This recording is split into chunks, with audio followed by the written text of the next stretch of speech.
As the Indian cricket team arrived in South Florida, a hurricane threatened.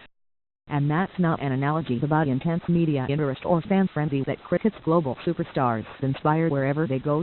An actual storm with potential to become a hurricane is now bearing down on the region.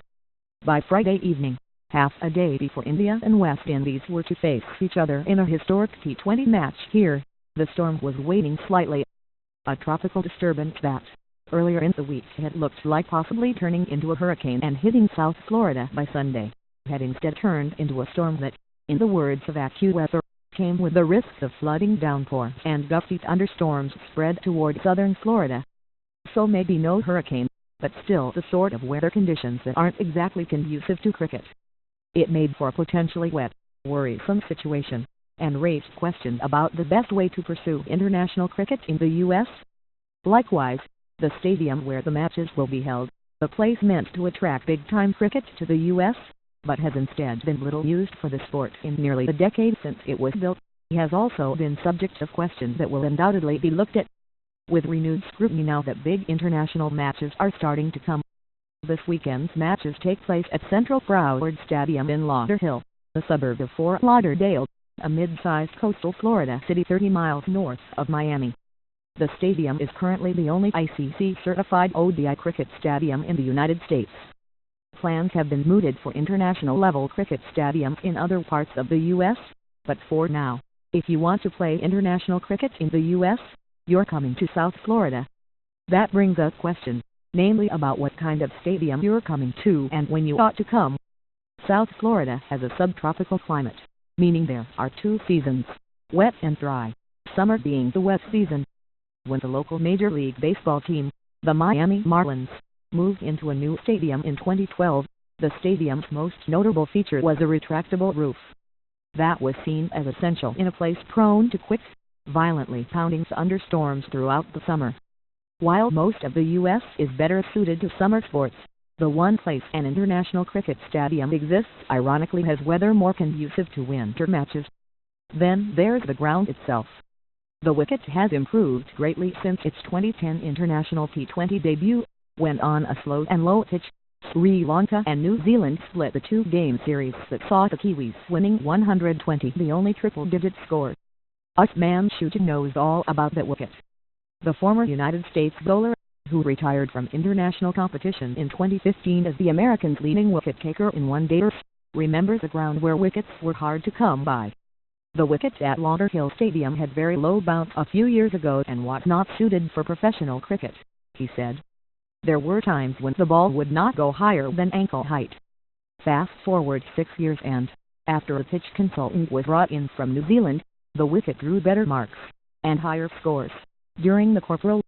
Over the last few years, it has played well, which was also evident during the Corporal games, Shuja said.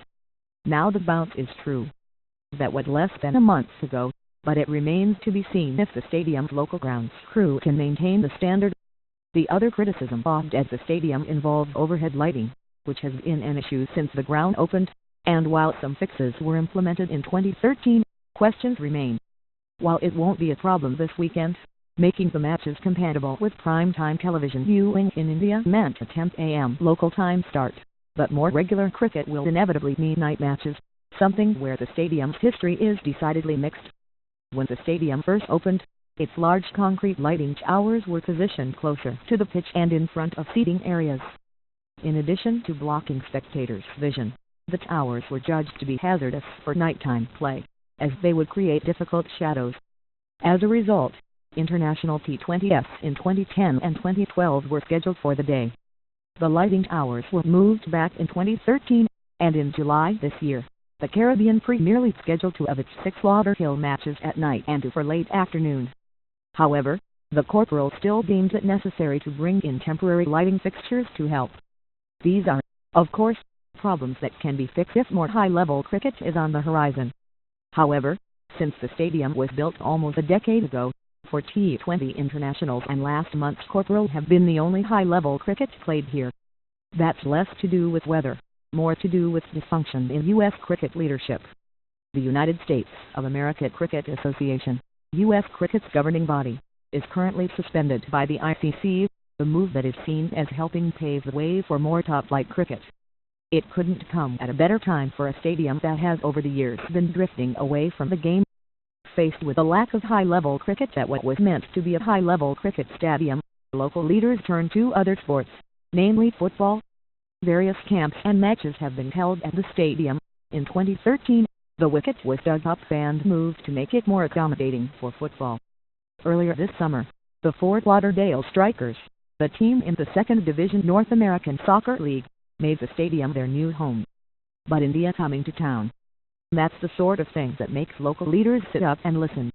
Lauderhill Mayor Richard Kaplan is a cricket convert and advocate, but over the years he's grown frustrated by the lack of cricket in his city. Earlier this month, however, he spoke to the South Florida Sun-Sentinel of his excitement. If over 100 million people watched the West Indies-New Zealand games on television, you can only imagine how many people will watch India taking on West Indies, he said. This is going to have a multi-million-dollar impact on tourism in South Florida. And in the end, that may help more matches follow these. The star power of India, and spending power of its fans, could convince leaders that Stadium Kings are worth improving. Concerns will remain about both a quirky stadium and less than ideal weather during some of the most sought-after times on the international cricket calendar. But one legacy of India's trip to Florida could be minds focused on doing what can be done to bring superstar cricket back again.